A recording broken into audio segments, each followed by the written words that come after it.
Between 2010 and 2017, vulnerable men keep disappearing from Toronto's gay village. Are they simply leaving of their own accord? There were an awful lot of occurrences of missing men, guys who just wanted to disappear. Do we have a serial killer? We just simply did not know. The same name keeps crossing detectives' desks, but he makes an unlikely suspect. He lived in a family that was very religious. He comes across as a very soft-spoken, very gentle, older man.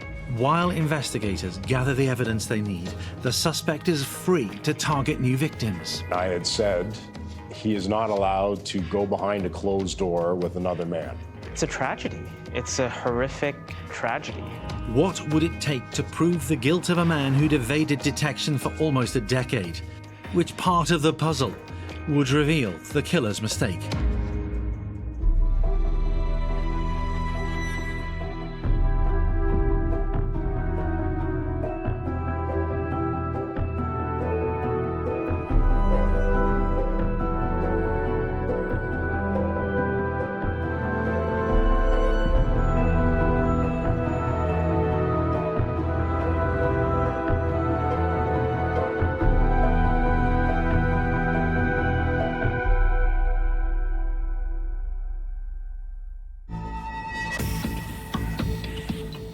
That summer in Toronto was overcast and oppressively humid.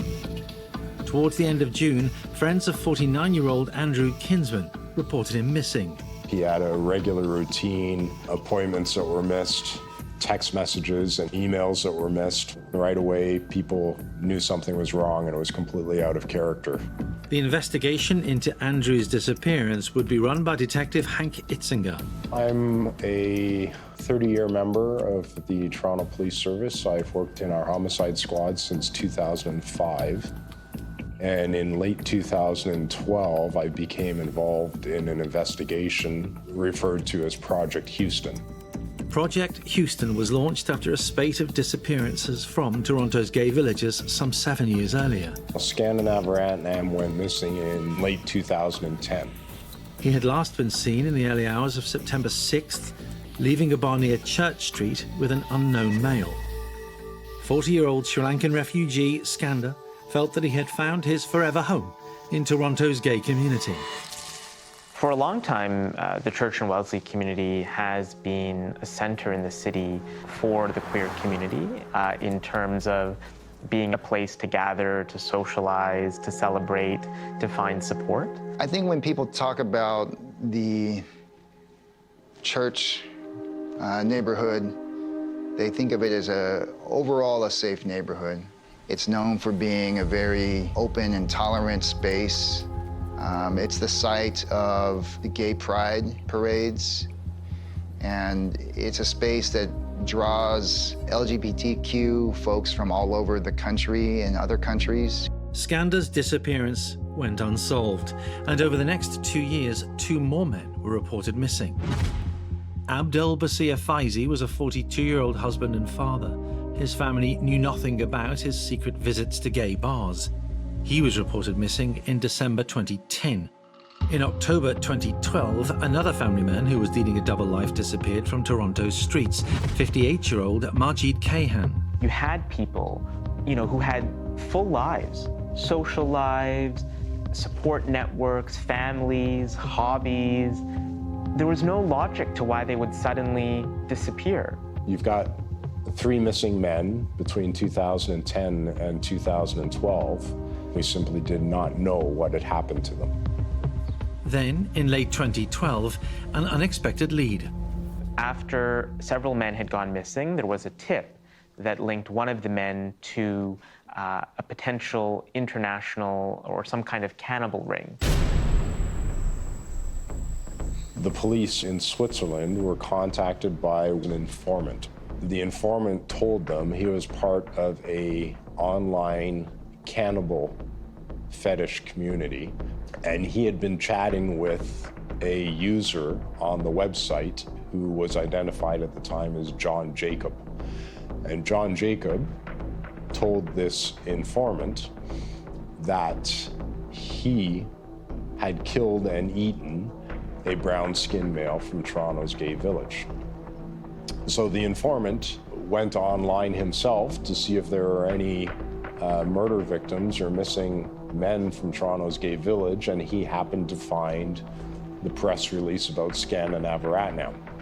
It sounds like a bit of an unbelievable story, but the last time he had given them similar information, it was about a cannibal in Slovakia.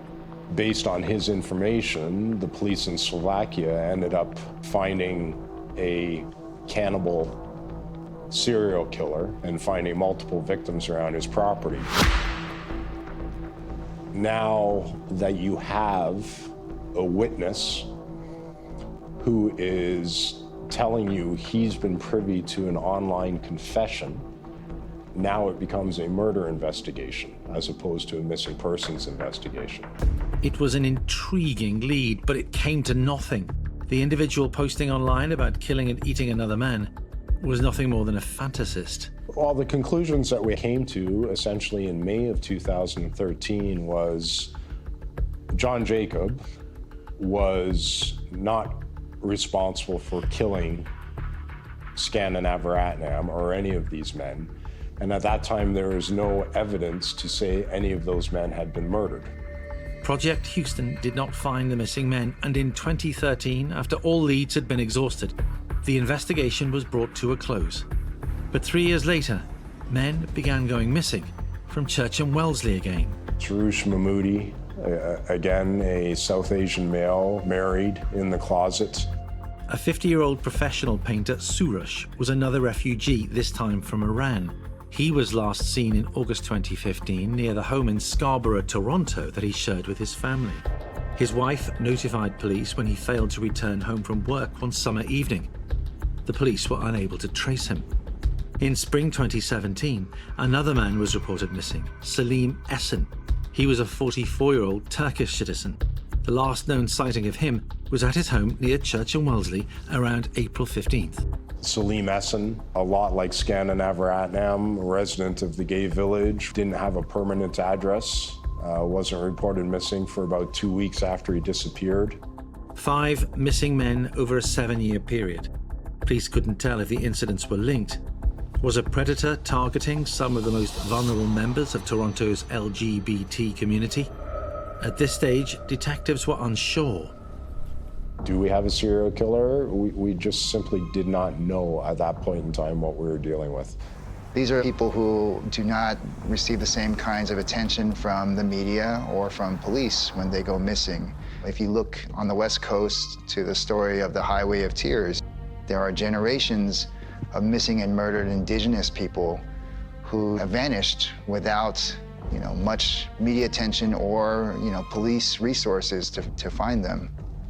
And serial killers are very aware of these things. They know that they can get away with it with certain people easier than others. But when Andrew Kinsman disappeared in summer 2017, there was a new surge of interest in solving the mystery of Toronto's missing men. Andrew Kinsman probably had the most prominent stature in terms of the most social connections, did a lot of volunteer work with queer organizations, and so his disappearance compared to others really got on the radar, and he had a group of people who were really advocating for his disappearance to receive high priority in the investigation. Kinsman had last been seen near to his home in the Victorian neighbourhood of Cabbagetown, northeast of Toronto city centre, on June 26. A man of regular routines, detectives were able to focus on his last known movements. One thing that jumped out from the surveillance video from the neighborhood was a red Dodge Caravan that circled the block twice right around the time when Andrew Kinsman went missing, which was at about 2:30 in the afternoon, June 26. They were able to find it on a camera a couple of blocks away from Andrew Kinsman's house. But there's over 6,000 red Dodge Caravans in the city of Toronto. But we also knew on Andrew Kinsman's calendar, he had an appointment noted, Bruce. So out of those over 6,000 red Dodge Caravans, how many of them were registered to somebody named Bruce? There were 5. One of them being Bruce MacArthur. It was a name Hank Itzinger and his colleagues had heard before. It had cropped up 5 years earlier during Project Houston, the investigation into the disappearances of Skanda Navaratnam, Basia Faizi, and Majid Kayhan. The force's computer experts had been trawling the gay hookup websites used by some of the missing men in an effort to find out who they may have met up with in the days before they went missing. We had identified a username of Silver Fox as being somebody that we wanted to interview in relation to these missing persons. Silver Fox was the online handle used from time to time by Bruce MacArthur. In November of 2013, 51 Division actually identified who Silver Fox was and interviewed Bruce MacArthur. He was strictly a witness at the time of the interview. His name now linked half a decade later to yet another missing persons case. Could MacArthur shed any light on the disappearances? MacArthur was brought to the attention of the police for having assaulted a male prostitute in a bar.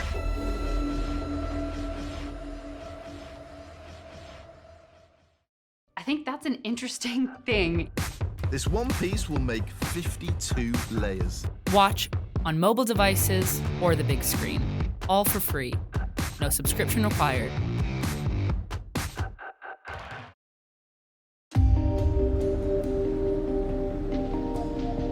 As detectives in Toronto, Canada looked into the disappearance of 6 men, the same name had twice appeared on their radar. Who was Bruce MacArthur? Did anything about his background make him a likely suspect? We know that MacArthur came from a religious household, right? His father was Presbyterian, his mother was Catholic, and that there was some bullying of him by his father. At least what MacArthur alleges is that his father was harder on him because he sensed his son's lack of masculinity. He grew up in a world that was very intolerant and that was not accepting of people who were not straight, and that this was something that he may have been struggling with for who knows how long. This could have been something, he could have been having desires to be with other boys and men since his adolescence or teenage years. He lived in a world where, in a sense, he had to hide his true self from not only his family, but the rest of the world. And this can be a very traumatic experience for a young person to grow up in a world where you feel like you constantly have to have a mask. Detectives found out that it wasn't until his late 40s that MacArthur felt able to let the mask slip a little. MacArthur was married for 25 years. This isn't uncommon. He told his wife, he came out to his wife and left her, and had this sort of second birth, this rebirth, into the gay world, started socializing in the gay bars, meeting other gay men. Toronto has a very active, vibrant gay community. It's a neighborhood that has a long-standing history for being this space that is very tolerant towards LGBTQ folks. It has a very active nightlife. There are bars, there are, sex clubs. There's a lot of activity, and somebody like Bruce MacArthur, after living repressed for so long, comes to this and he feels like a kid in a candy store. He starts meeting other gay men, tall, short, out-of-towners, foreigners, masculine and feminine. He's at this point somebody who's very eager to get caught up with this life that he's been repressing for so long. He throws himself wholeheartedly into this lifestyle and tries to really catch up on time that he's missed. As they studied his habits and pastimes, officers discovered a man who participated in the wider community in positive ways. He comes across as a very soft-spoken, very gentle, older man who played Santa in a shopping mall. He worked as a landscape gardener and was popular with his wealthy, often elderly clients.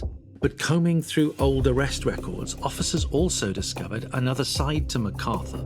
They found that the transition into his new lifestyle of a gay single man had not always gone smoothly. We know that in 2001, MacArthur was brought to the attention of the police for having assaulted a male prostitute in a bar. He claims that it was a result of him being off his medication for epilepsy.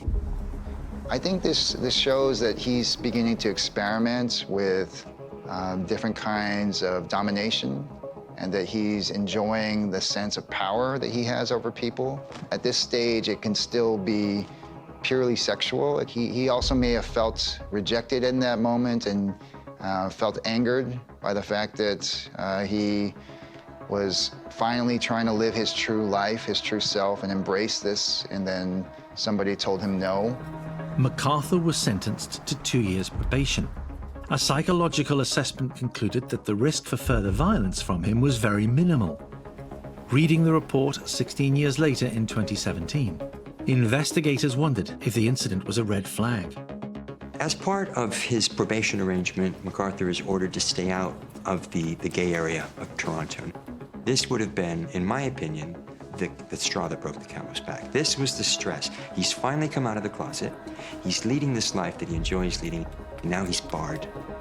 If the probation condition was intended to protect Toronto's gay population from MacArthur's violent tendencies, detectives would later discover it had not been successful. In June 2016, MacArthur had once again come to the attention of the police. There's an incident in North Toronto where Mr. MacArthur is arrested for choking a male in the back of his van. The same red Dodge van seen passing Andrew Kinsman's house the day that he was last seen alive. He was interviewed by the police, and he just sort of denied what happened. The database wasn't searched to look for the prior conviction, and they just believed his word. And that was that. That was the end of that 2016 investigation. There were just a litany of examples where you could have caught MacArthur that weren't followed up on. Looking back in 2017 at the spate of suspicious disappearances, Hank Itzinger's team realized that there were plenty of reasons to view MacArthur as a potential suspect. The 2001 occurrence comes up, and in the meantime, since the 2013 interview, there's also an incident in 2016. So that's a red flag that goes up as well. So the investigation focuses at that point in time on Bruce MacArthur. In August 2017, Toronto police launched Project Prism, a new task force to investigate the disappearances of Andrew Kinsman and Salim Essen. MacArthur was their prime suspect, but they needed more evidence. Finding his van was an urgent priority. In the days following the public announcement of Project Prism, he gets rid of the red Dodge Caravan. Discovering that MacArthur's rusted van was no longer in his possession, officers from the Project Prism team began the painstaking process of contacting every second-hand dealer and wrecking yard in the Toronto area. In late September, they finally struck gold at an auto parts business 66 kilometers outside of the city. What they discovered would be the first significant break in the investigation. The red Dodge Caravan is forensically examined, and in the back of the van there is blood, which is found and eventually identified as belonging to Andrew Kinsman.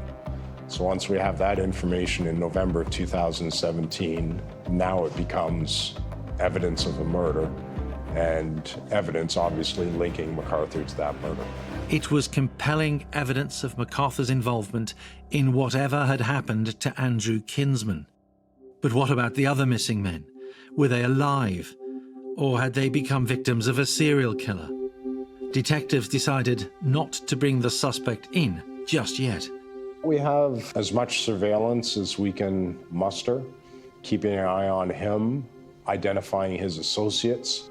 He lived in a high-rise apartment building, and he had a roommate. Surveillance was able to identify an opportunity in the middle of the night where we'd be able to go in to his apartment. There was much more that investigators needed to find out about MacArthur's activities. We were headed down the path of preparing a wiretap investigation. And once we had the blood, we had enough evidence where we could go to a judge and get a warrant to allow us to surreptitiously enter his apartment and clone his computer. You can imagine the logistics of obtaining that judicial authorization to do it, having the surveillance teams watching him around the clock, having tech officers ready to go at a moment's notice, and also forensic investigators to take photographs as we're executing the warrant. The date was December the 7th of 2017. We were able to go into his apartment, clone 45% of his computer before our surveillance team notifies us he's actually headed back. So we have to get out of there, and we were lucky enough to be able to get that 45% of his computer. What digital analysts found on MacArthur's hard drive was more shocking than they could ever have imagined. He created a file for each of his victims. We found photographs of the victims as he posed them post-mortem.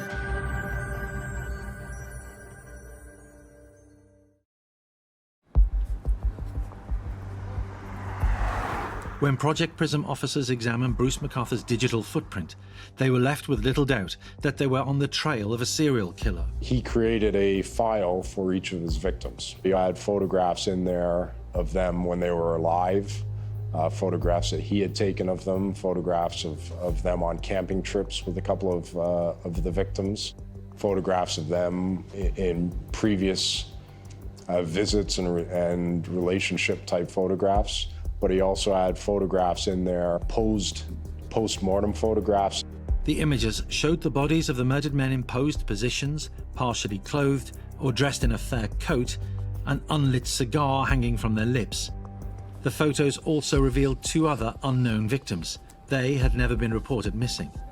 Kiroshna Kumar Kanagaratnam, a 37-year-old Sri Lankan refugee who hadn't been seen since December 2015. We had photographs which we had recovered from MacArthur's computer of what turned out to be Kumar Kanagaratnam, and we had no idea who he was, and so we had to release that to the media. Police released a post-mortem image in an effort to find out who the dead man was. A clear pattern was emerging in what kinds of victims MacArthur chose to target. Kumar Kanagaratnam was a refugee claimant from Sri Lanka. Outstanding immigration warrant for him, never reported as missing.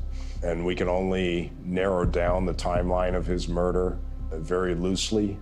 He was a refugee aboard a bit of a infamous cargo ship called the Sunsea, which docked in Vancouver in 2010 with several hundred refugee claimants on board.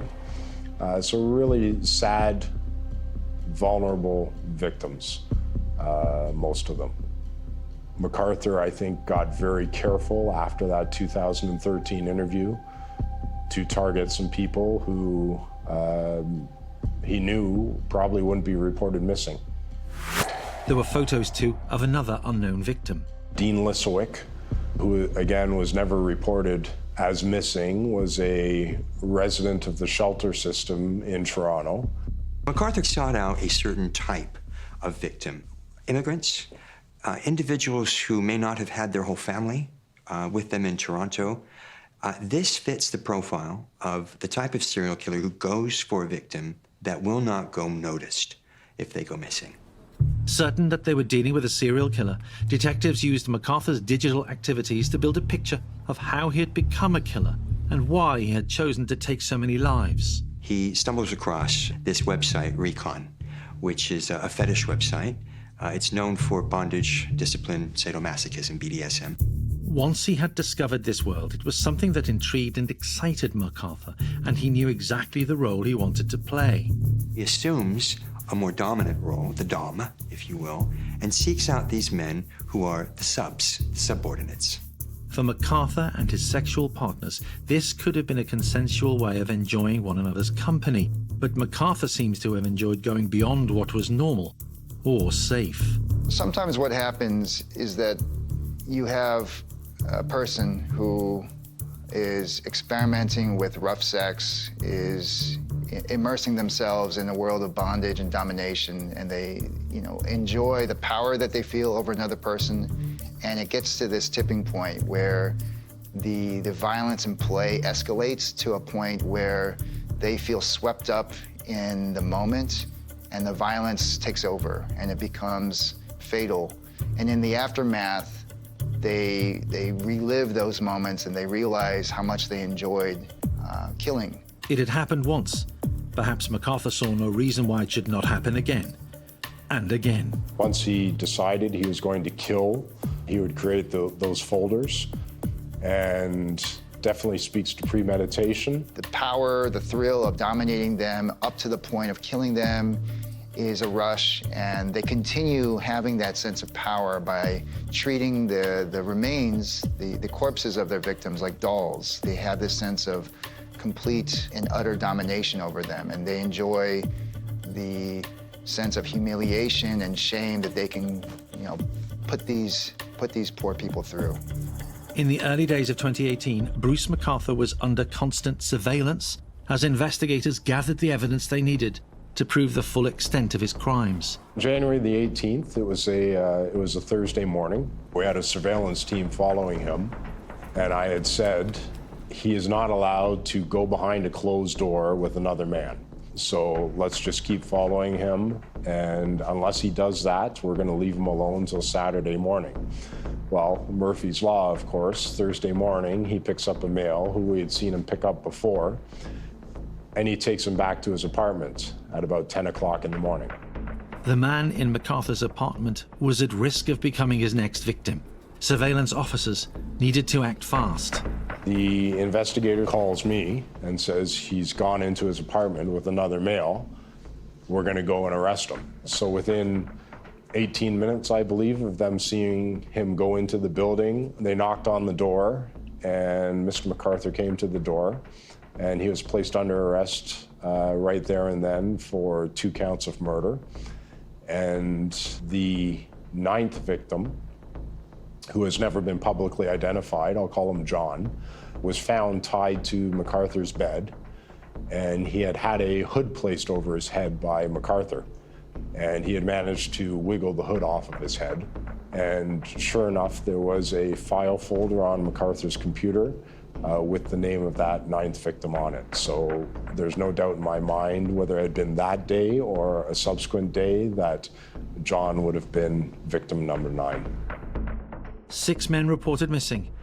Another 2 identified from MacArthur's macabre photo album. But the hard work was not over for Project Prism. No bodies had been found. Victims, friends and families had no prospect of closure.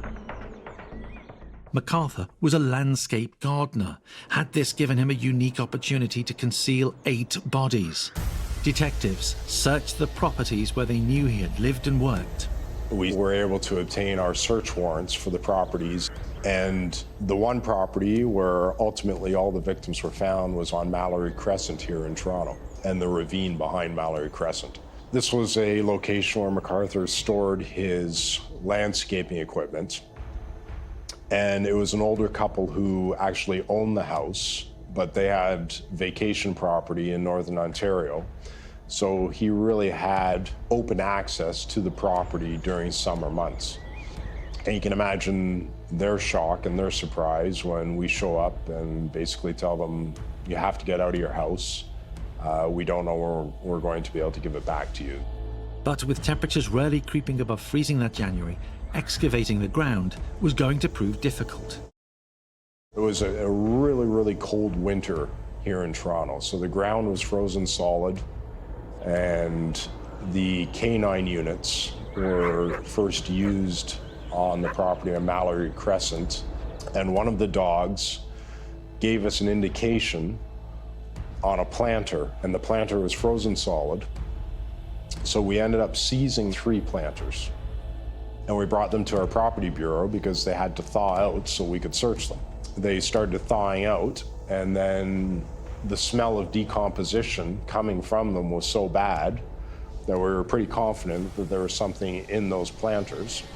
Investigators waited in hopes of evidence that would bring Project Prism to a neat conclusion and allow 8 missing men to finally be laid to rest. Every time we identified another victim, we laid another murder charge.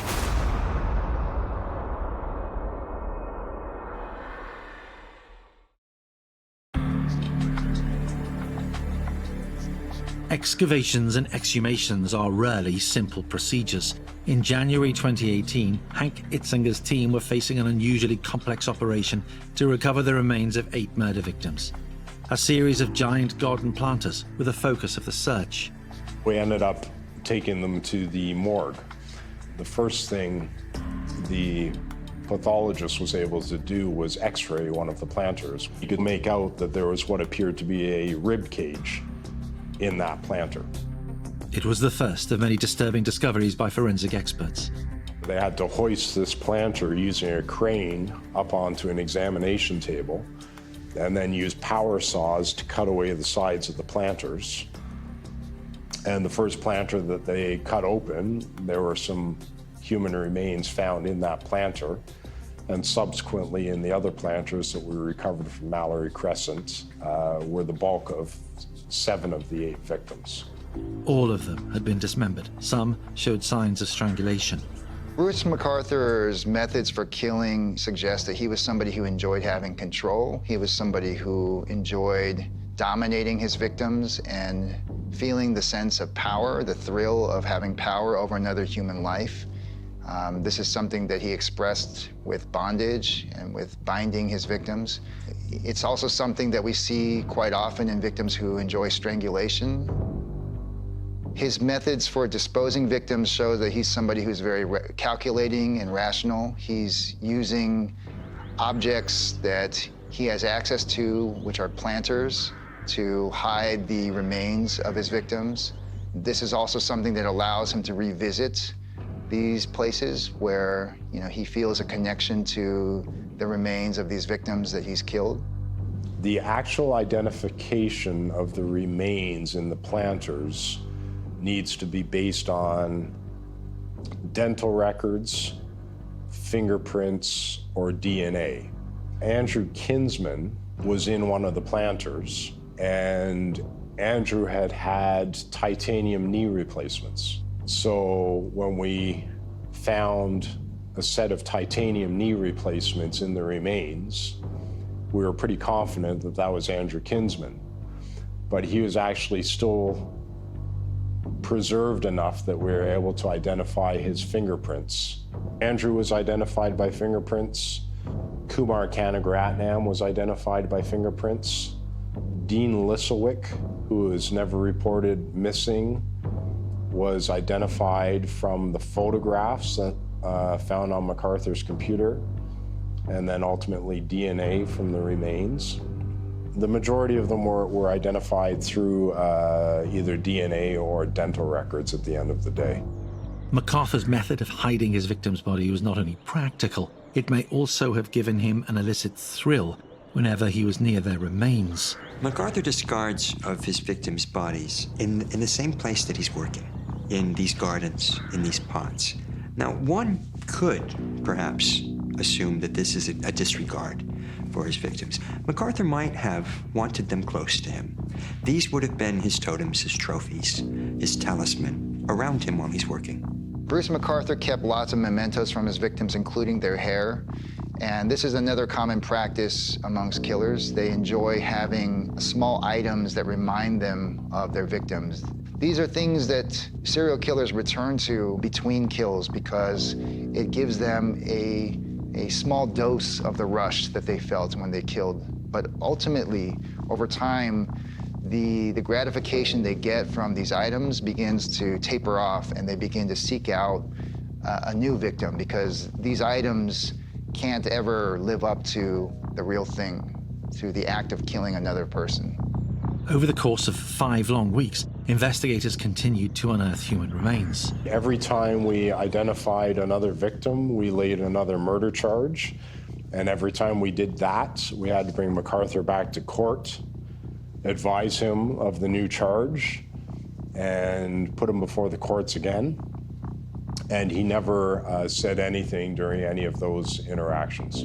Throughout spring and into summer, specialist officers continued to search MacArthur's home and places of work, as well as a forested ravine behind the property where 7 sets of human remains had been found. They discovered a bag in his bedroom containing duct tape, a surgical glove, rope, zip ties, a bungee cord, and syringes. They also uncovered another body. It wasn't until July until we recovered the 8th victim from he was in a rubber garbage can that was buried in the ravine at the back of Mallory Crescent. The 8th victim was Majid Kayhan, missing since mid-October 2012. After the biggest forensic investigation in Toronto's history, the search for victims and evidence came to an end in late July 2018. The police had their case against Bruce MacArthur. In January of 2019, he pled guilty to 8 counts of first-degree murder. In February 2019, Bruce MacArthur was sentenced to life in prison for the murders of 8 men. He will be eligible for parole in 25 years when he will be 91 years old. For Detective Hank Itzinger, it had been a case like no other. A serial killer who terrorized a community. I've never dealt with anyone like Bruce MacArthur. To see what it is he did, the absolute terror he brought down upon the city, and it touches the gay village and the gay population of Toronto, but it touches everybody else in Toronto as well. It makes me feel deeply pained that these men lost their lives. They had family members who loved them. They were navigating the issues in their lives the best they could, and that their lives were cut short in such a brutal and meaningless manner is horrifying and deeply tragic. How had MacArthur been able to continue his killing spree unnoticed over a period of years? Some believe the answer lies in the way the killer presented himself. He's somebody who was able to use his lifestyle and his identity, his race, his occupation to elude authorities. He was a chameleon. He's somebody who wore a mask and presented himself as just a normal, typical guy. Looking at a photograph of Bruce MacArthur, or even sitting down and talking to him face to face, I think anybody would be absolutely shocked to find out what exactly he had done. You wouldn't think for 1 second that this guy was capable of doing what he did. People said they never would have suspected him to become, to be found to be the killer. You wouldn't think for a second that he was a serial killer, and that's a scary thing. Sociologist Ju-Young Lee believes that MacArthur, like many serial killers, used religion as a front to hide his darker side. A lot of times when we think about serial killers, we assume that they resemble the kinds of characters we see in movies, like Hannibal Lecter from Silence of the Lambs, that they just embody evil in everything they do, and that they couldn't possibly be involved in something like a church. But there are many serial killers over time who, have been a part of churches. Dennis Rader, for example, also known as the BTK killer in Wichita, Kansas, was a long-time member of his church and was, by most accounts, somebody who was a respected member of his society. In Bruce MacArthur's case, you see this story of a guy who perhaps saw the church as an institution that would help him construct this life, this disguise that would, conceal what he was doing.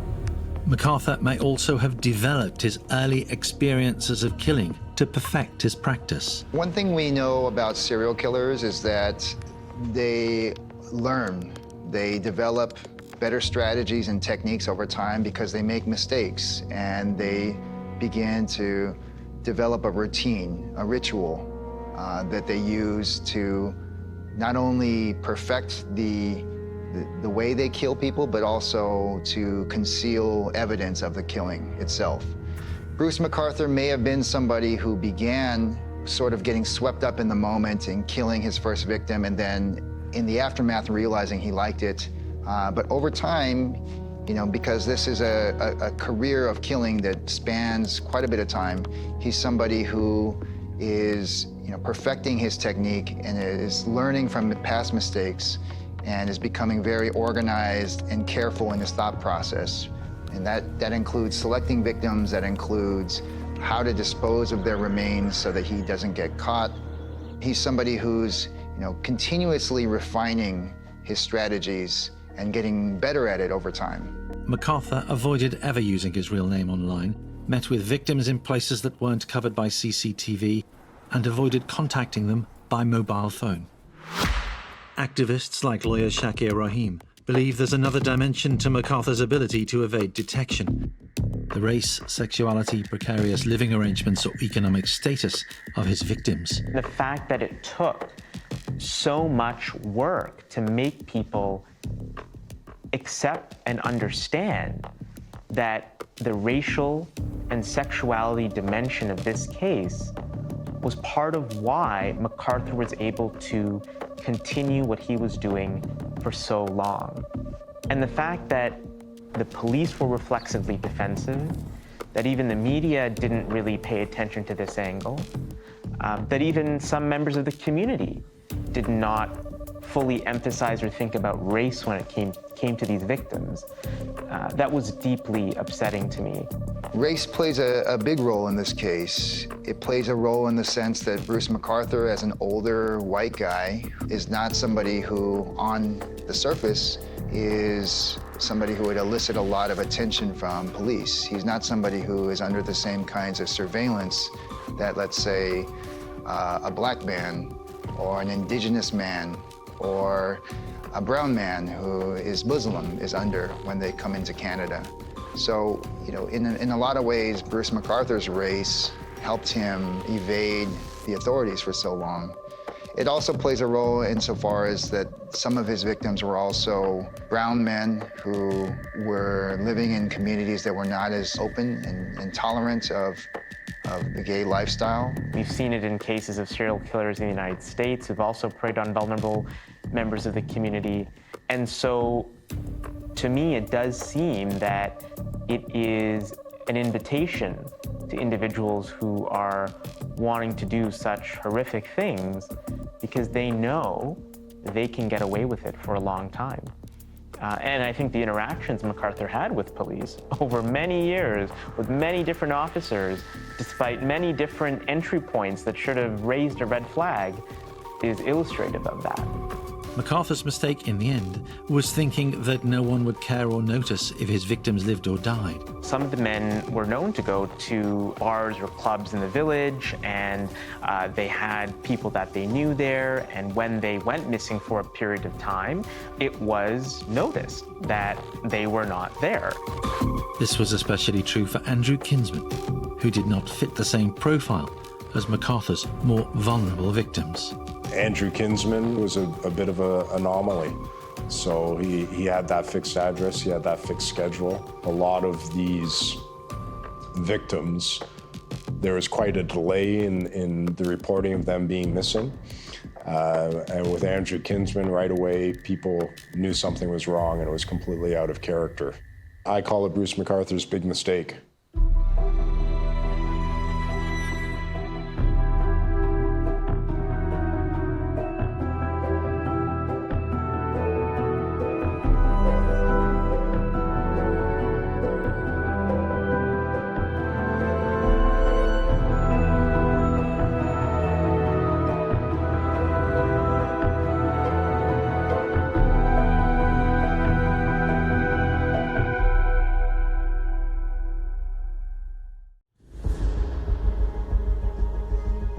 A businessman called Peter Morgan is captured on security cameras that he himself had placed on one of his properties.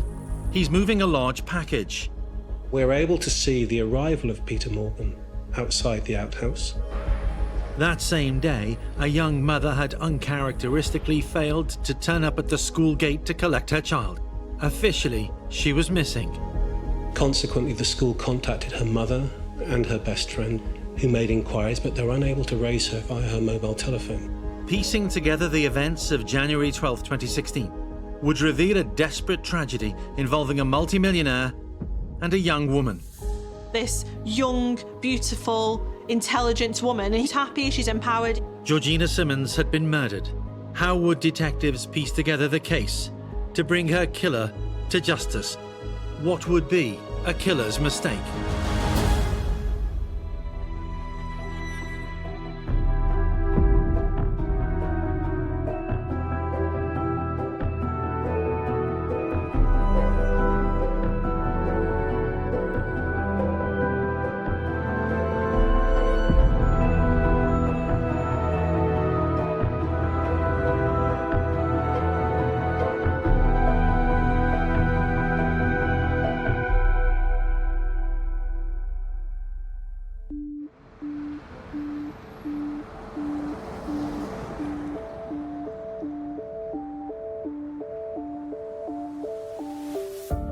Georgina Simmons simply disappeared one day. First friends and then family raised the alarm. Police were soon on the scene. One of the people they wanted to hear from was a man called Peter Morgan, with whom Georgina had an unusual relationship. Where do we think she was going at 12 o'clock? Didn't say. She didn't say. What would unfold over the next few hours and days was a story of mistrust, delusion, and murder. Facts which would emerge were almost too much to believe. There was the use of a listening device. Was there a blackmail plot involving a honey trap? Was a respected and highly successful businessman quite what he seemed? Detectives knew Georgina Simmons was missing. They were about to discover a bizarre tale as they searched for her. She could have still gone on and blackmailed me, couldn't she?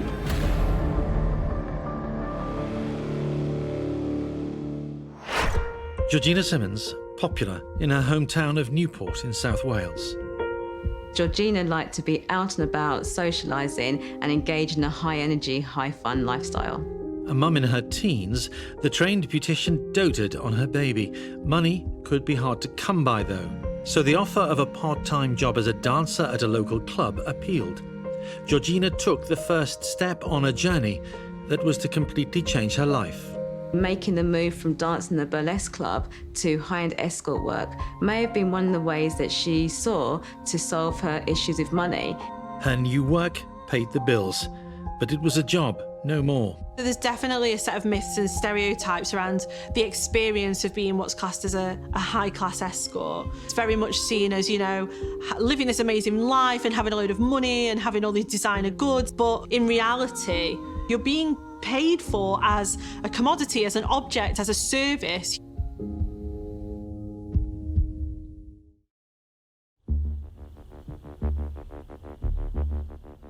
Although he lived just a few miles away, Peter Morgan's life couldn't be more different to Georgina's. To those who knew him, Peter was a pillar of the community. They're a fine, upstanding Monmouthshire family, long established in the county, very well respected by all and sundry, as indeed was Peter Morgan. Peter Morgan was the child of a large and successful farming family, well off, really. And he didn't marry until he was 30 years old, and when he did, he left the family business. But he was clearly a man of, you know, some resourcefulness, and he set up his own business.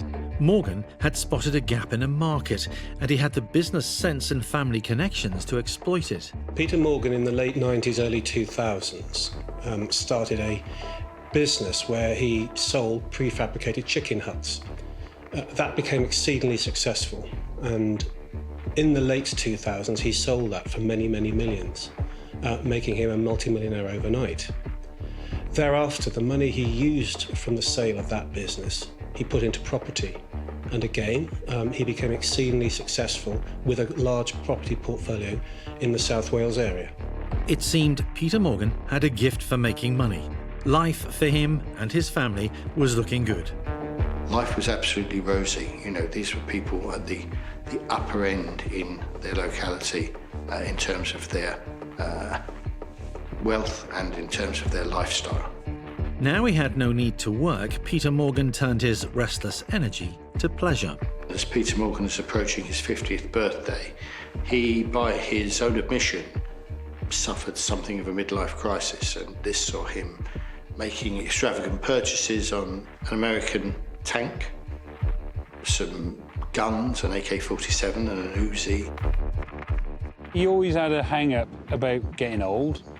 He didn't want to, you know, he probably didn't want to grow old and sort of, you know, end up sort of hobbling around or struggling. You know, he always wanted to, you know, enjoy himself and be fit and able.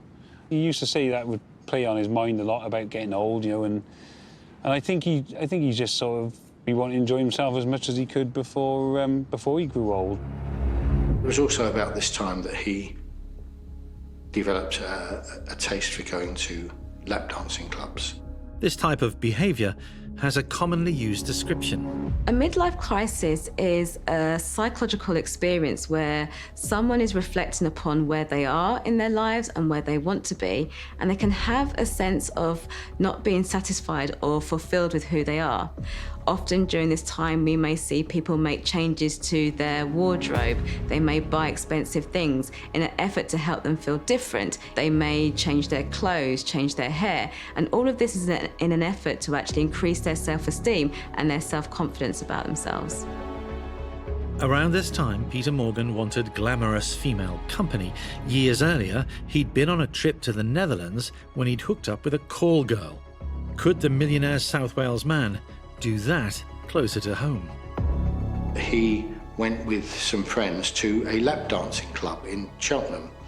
And it seems that this kind of rekindled his memories of the thrill of Amsterdam some 8 years previously. And his friend said to him, look, you don't need to come down to Cheltenham all the time to do that. When he was on a biking holiday with male friends, one of those in whose company he was, it showed him how to use a mobile telephone to arrange escorts, something he had apparently never done before. He saw an entry into a new world for a price. Morgan was directed to a website by his friends and realised that it was indeed possible to book and use the services of escorts through the internet. When Peter Morgan began using escorts, he was quite catholic in his taste. He spread his taste far and wide, not only as to where he went, but the circumstances in which he did it. But there was a lot of activity.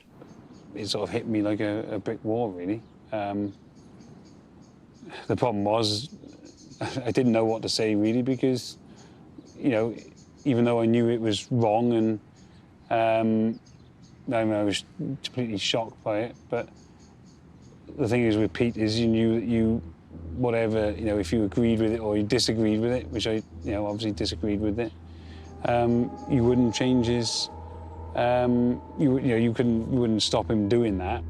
Peter Morgan was about to meet Georgina Simmons.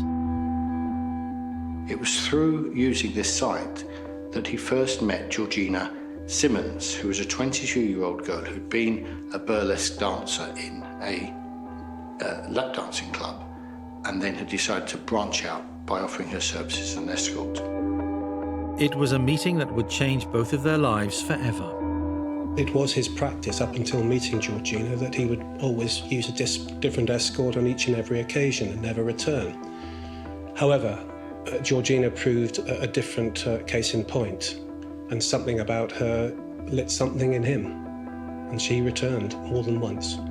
Peter Morgan clearly and quickly becomes obsessed with Georgina. Obviously, when he met her, for some reason she had a sort of a profound effect and was different to any of the others he'd sort of been with. He himself decided that he ought to smarten up his act, I suppose. You know, he obviously decided he was going to lose weight and he was going to have his teeth done and sort of a bit of a makeover. I mean, in fairness, you know, he looked better for it. You know, he looked, you know, healthier and younger. Peter Morgan could afford to be generous. Small change to him was a lot of money for Georgina, who he enlisted at an hourly rate on many occasions. The relationship began in late 2011, early 2012. Thereafter, their relationship blossomed almost as if it were boyfriend and girlfriend, bearing in mind, of course, this was always a commercial relationship. But Peter Morgan began to integrate himself into Georgina's life. They would spend time together as a couple. He keeps visiting her at a cost of £150 per hour per session. But beyond that, lavishes lots of money on her. He buys her clothes, shoes, handbags, a vehicle, luxury car. At the end of the day, what you really have here is Peter, a man in his mid-50s, buying access, buying consent from a 22-year-old woman by giving her money and then expecting her to have sex with him and do things for him. Peter Morgan's new lifestyle kind of blossomed and carried on. Perhaps the logical next step was that his marriage had suffered, had broken down to the extent that he leaves the marital home and moves out into another property that he owned. Morgan thought of Georgina as someone with whom he was romantically involved. This, to him, was more than a commercial arrangement. I think he sort of just felt like a bond with her, or felt an affection for her, rather than just for the sex, That feeling was not reciprocated. Whilst Peter Morgan may have felt he had strong feelings for Georgina, those feelings weren't reciprocated in the same way.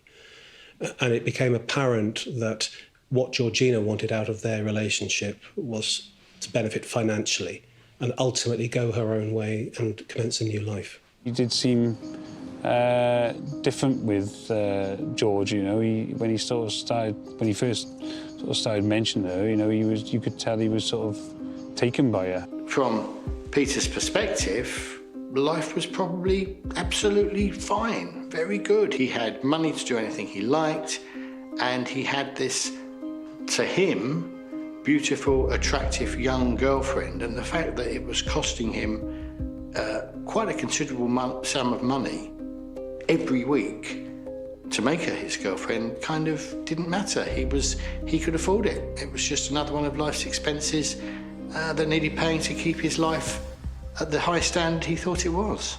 It's interesting that people do portray women in these situations as being the ones with the power, but at the end of the day, it's the man with all of that financial and economic power. It's the man paying for these acts, behaviours, the ways that they look and the things that they do. And if they didn't have that money, if they didn't have that power, they wouldn't be able to expect or tell women to do these things. So the person with the real amount of power there is the man with the money who is paying for the sex or the services in some way. Text exchanges give a clue to how Georgina and Peter seemed to view the relationship. The wealthy businessman and the young mum viewed it very differently. The text messages are actually really clear in that in some of those conversations, Peter is a lot more like emotional, almost like he's fed into his own fantasy that they're in some sort of consensual relationship where she's supposed to respect him, trust him, and treat him like an equal. But her replies remain very sort of non-emotional, business-like. It's very much like, well, I'm doing these things for you, you're supposed to be buying these things for me. Whereas his responses are more like about emotions and relationship and things like that. She's almost dealing with that in a very transactional way, whereas he has almost become sort of obsessed with her and believes there's some sort of emotional connection. It was in January 2016 Georgina Simmons went missing. Detectives would soon learn much of how her world and that of Peter Morgan had come together.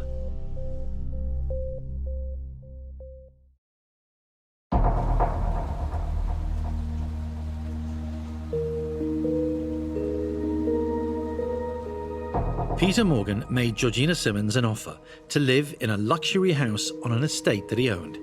She accepted. It was a move which contributed to the end of a deeply loving relationship that Georgina had with another man called Peter.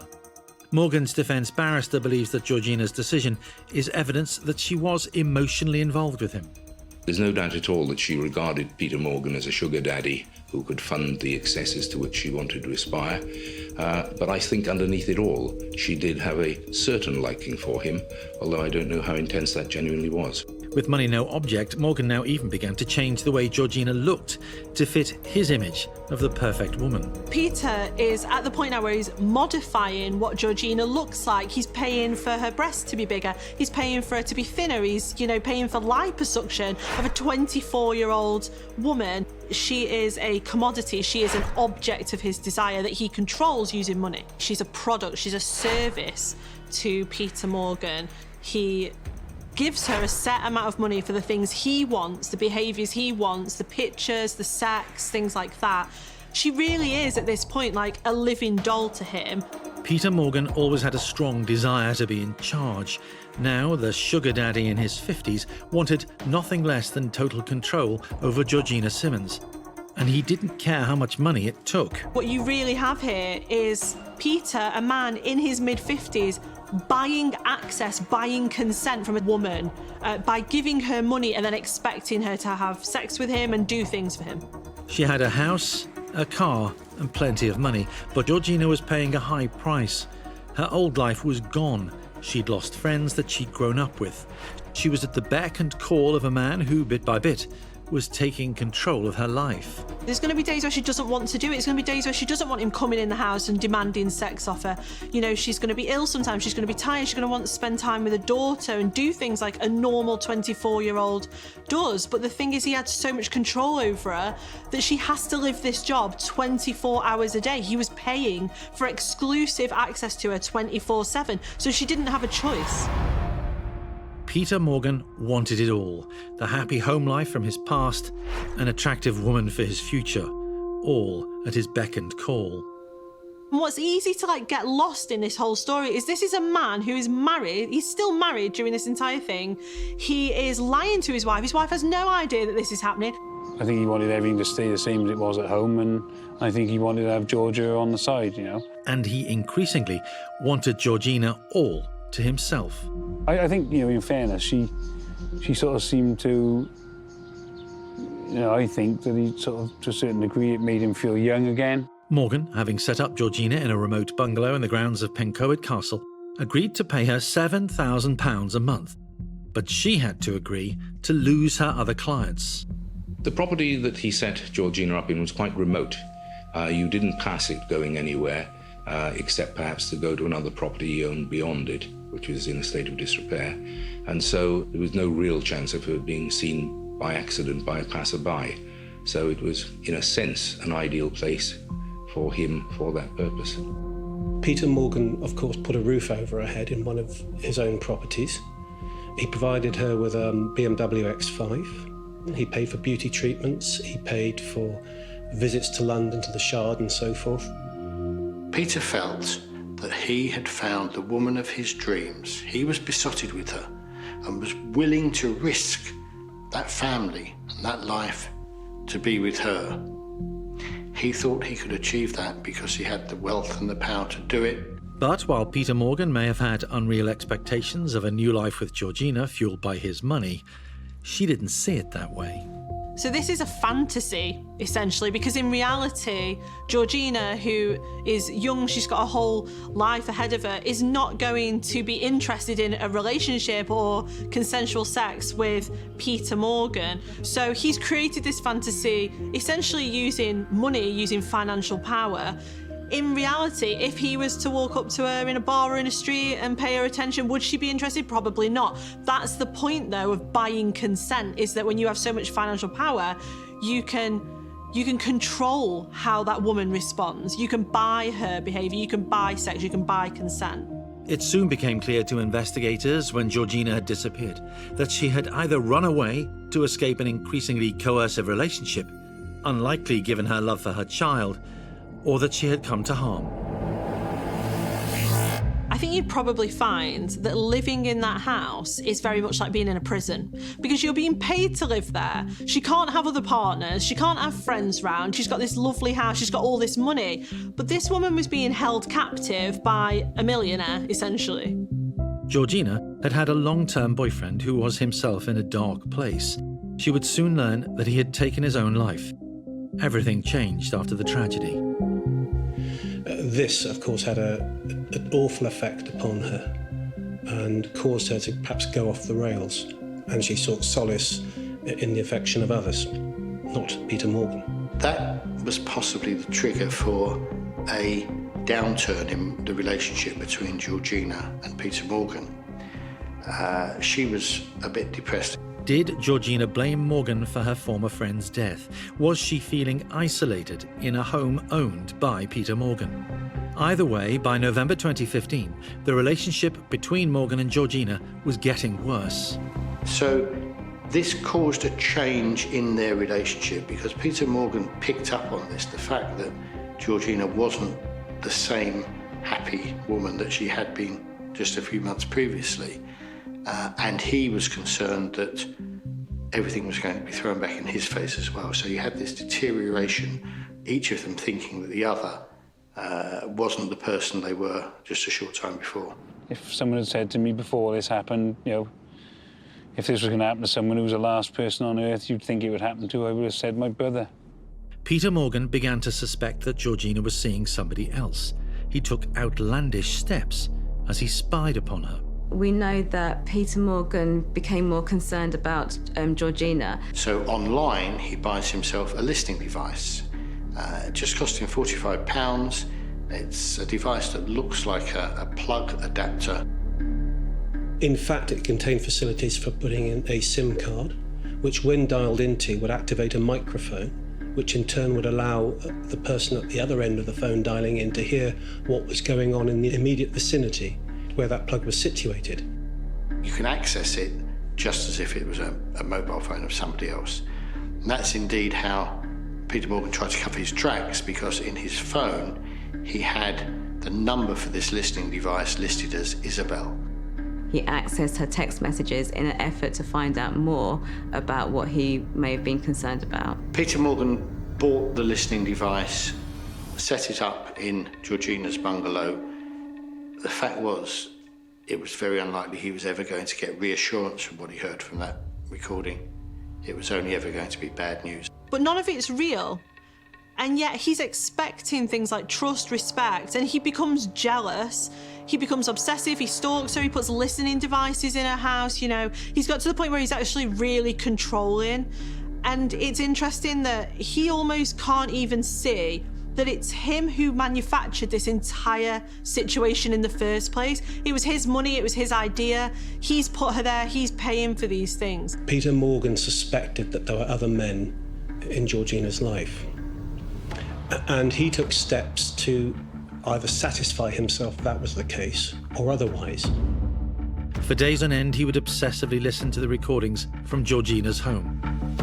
Peter Morgan listened in to the listening device, the covert device he'd installed at her home, and he was deeply concerned about what he heard because he had a realistic fear that she was going to stop the relationship with him and she was going to resume a relationship she'd had transiently with somebody else. And that undoubtedly played very heavily on his mind. While listening in to Georgina's phone conversation in January 2016, Morgan discovered that Georgina did have plans to leave him, and something even worse. She is very explicit about her plans, and they are very bad news for Peter Morgan, because what she says is that she has a mobile phone video recording of him, her, and another escort involved in a threesome. And she knows, Georgina knows, that this is something with which she can blackmail Peter Morgan. What she wanted out of this was the title deeds to the property and to be financially independent of him. Georgina set her sights on getting the house transferred to her own name and put pressure on Peter Morgan to do that. He resisted to a certain extent, partially because there was a question mark about whether it was owned singly or jointly, but she was certainly keen that that should be done. He can't buy his way out of this one, and he's in a state of some panic. It's just a situation he can't allow to happen. And he decides that the only thing he can do is to go and confront Georgina with the evidence of the recording and persuade her to give up the blackmail material. He said to me, he said, well, when blackmail starts, where does it stop? So in his mind, he had to stop the blackmail. Well, when he said he had to stop the blackmail, it wasn't, he felt, he wanted to kill her. Peter Morgan's mind was in turmoil from that time on, and he obviously did not think through the consequence of what he was considering doing. He did what he did after some preparation. I don't believe it to have been a great deal of preparation, but I think there is a causal connection between what he heard, the fact that he had strange thinking patterns as the result of his medical and mental conditions, and that led him to take a course of action without thinking what the dire consequences would be for him. When he's making preparations for that visit to scare Georgina off or to warn Georgina off, he visits one of his premises and collects a number of items which are quite clearly useful in a murder plan. And not least amongst these is a large iron pole which he eventually will use to tie Georgina to move her body about. He was a practical man who had a logical mind when he put his mind to a topic, and he assembled the necessary things to take down to the bungalow with the sort of precision that you would expect a person planning something important to do. Where do we think she was going at 12 o'clock? The police, called to investigate why Georgina Simmons had not turned up to collect her child from school, had much to discover before they could get to the truth of what Peter Morgan planned to do when he discovered a plan to blackmail him. If Georgina was dead at his hands, what would be the key evidence to reveal a killer's mistake?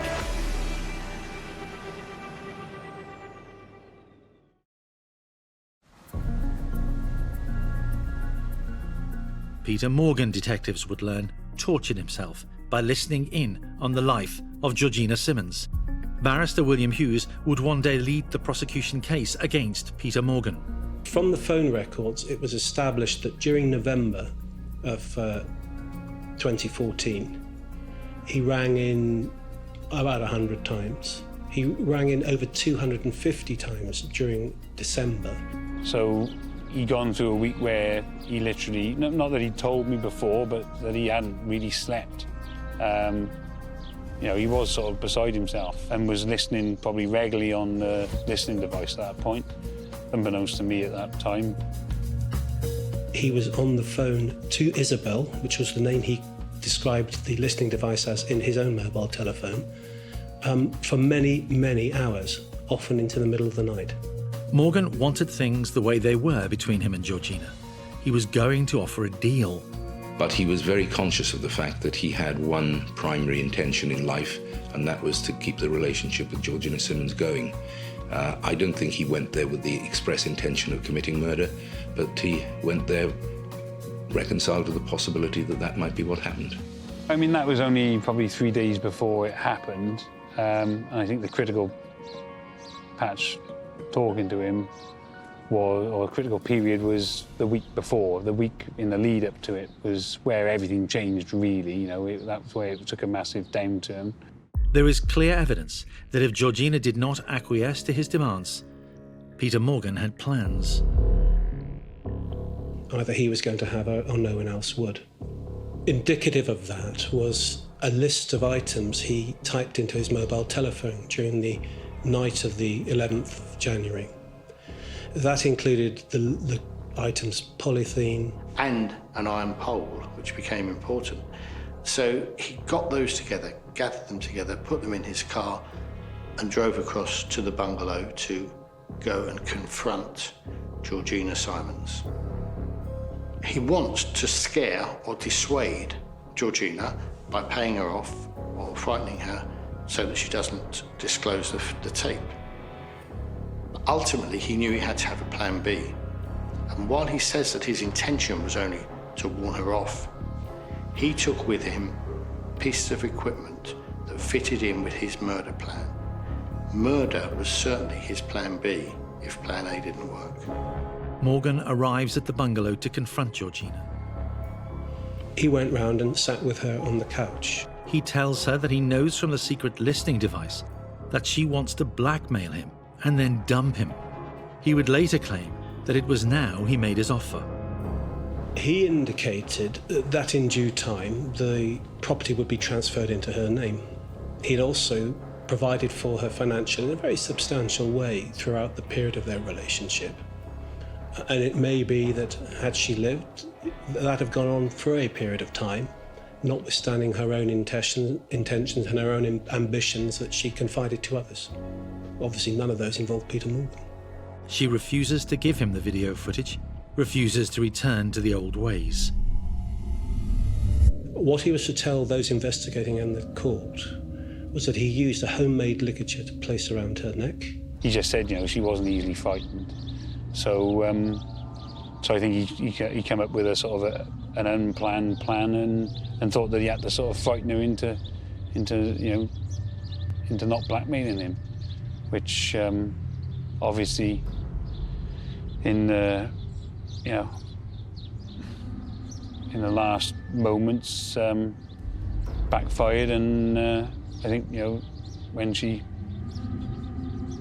you know, when he pulled the string and tightened it, and then he let off, and I think at that point, I think he expected her fully to sort of, you know, say sorry. But rather than make her give up her plan at that point, it just enrages her, and she just looks him in the eye and said, "You'll pay for this."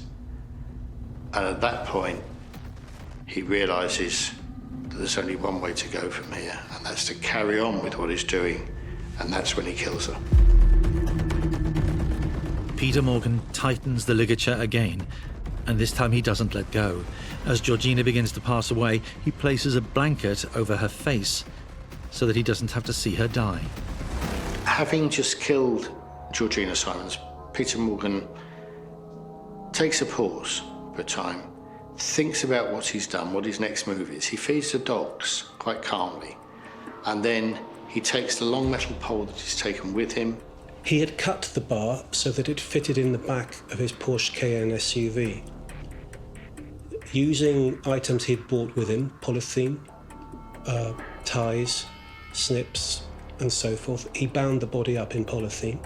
Which enables him to carry her body out like an animal caught on a safari or something, into the boot of his Porsche 4x4, and he drives her back to one of his farms.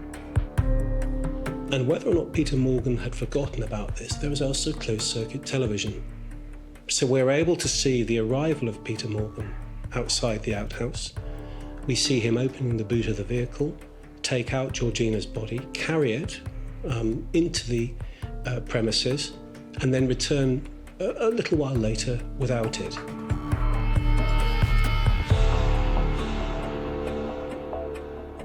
Peter Morgan leaves Georgina Simons' body in the farm, in the workshop, just after midday.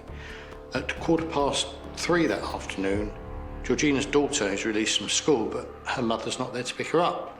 They contacted Peter Morgan, who then acted under the pretense as to he didn't know where she was either. In due course, all of them met at Georgina's home, looking for her. One of her friends is suspicious about this, and she goes to the bungalow, and there she sees Peter Morgan, and he says, "No, I haven't seen her." Morgan coolly goes about his business as if nothing has happened. He even joins a search for Georgina, still hoping that he can avoid detection. And he maintains the charade when police arrive to help the search, coolly claiming that he knew nothing of Georgina's whereabouts. The only thing we're struggling with at the moment, we can't account for where she is. No. And you've taken her only method of contact. I know, but I don't know. I thought she'd have just gone in and picked up. Where do we think she was going at 12 o'clock? Didn't say. She didn't say. She just wanted me gone by 12. I don't know whether she was off out or whether somebody was coming here or what. But he isn't fooling the young officer who interviewed him. Police are becoming suspicious, and as Georgina's body lay in the cold workshop where he'd left it, the millionaire Morgan had made a mistake. The man who'd bugged Georgina's house had forgotten about the CCTV cameras that he himself had installed at the farm where he hid her body. Would the images turn up in the police investigation to reveal a killer?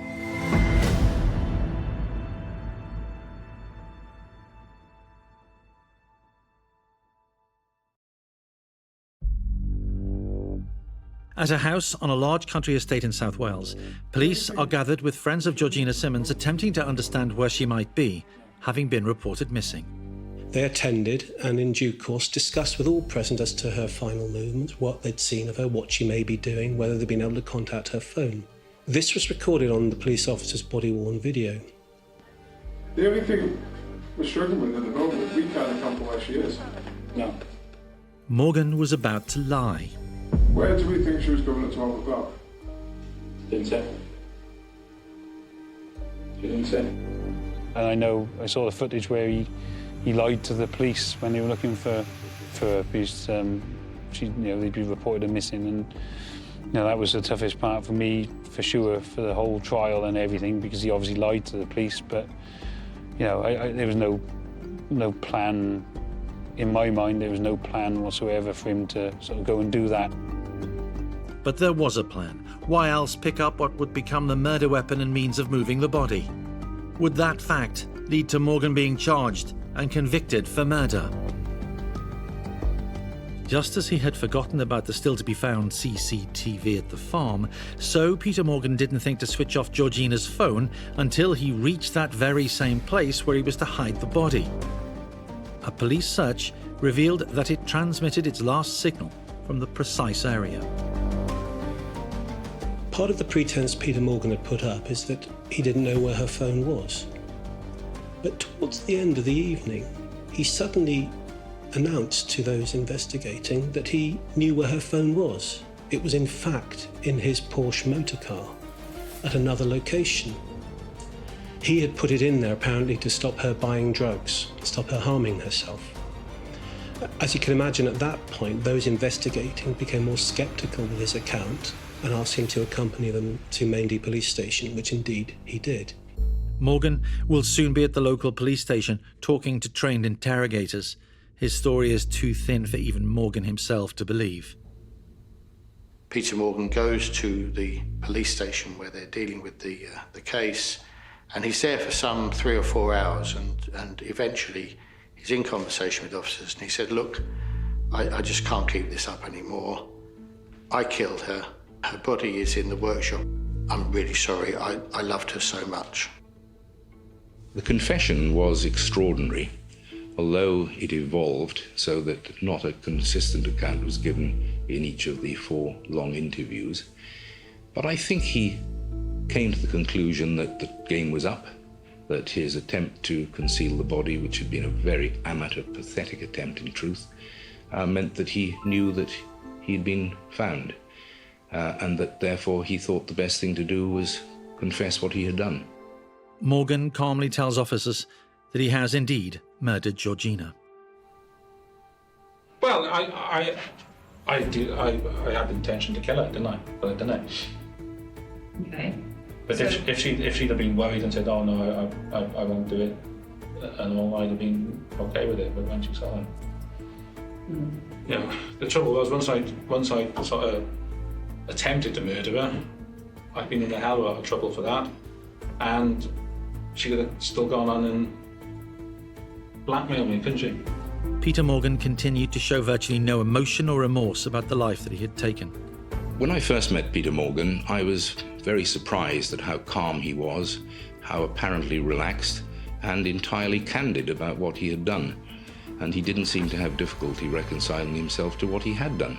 We know that he intended to conceal the body, but the pressure possibly of the spotlight being on the search for Georgina may have led him to break down and confess because of the reality of what he had done had really come home to him. Having confessed to the murder of Georgina, his defence team and family suggested that he had not been in control of his actions. Medical experts were called, who suggested that Morgan had a type of autism known as Asperger's syndrome, which affected his behaviour and his decision-making. I don't think the Asperger's, you know, he said, well, I don't think it affected him in day-to-day life, but when he was, you know, cornered like a, you know, he always said, well, if I was cornered like a rat, you know, when he was confronted with that, it was very, very narrow thinking, not, almost not logical then at that sort of point, you know, and not, you know, not thoughtful. But his claim of diminished responsibility cut little ice. He was found guilty of murder and sentenced to life in prison with a minimum term of 25 years.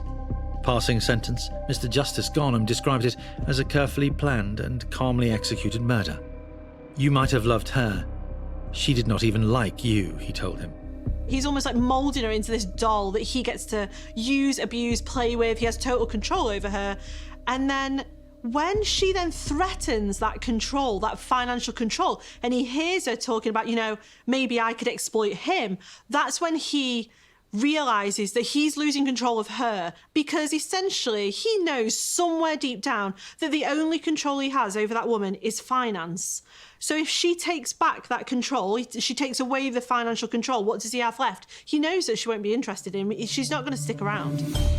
He had money, Georgina didn't. Morgan could buy her company, but never her love. Peter has exploited her, controlled her, modified her body, made her live in a house on her own while she's a single mum to a little girl. And then, when he felt he was losing control, he killed her. She is the victim and he is the perpetrator. A perpetrator who made mistakes, who had forgotten how his own camera was in place to capture him hiding a body, that Georgina's phone was in the car he used to transport her and was sending a digital signal for cops to later track his movements. Peter Morgan, millionaire fantasist, killer.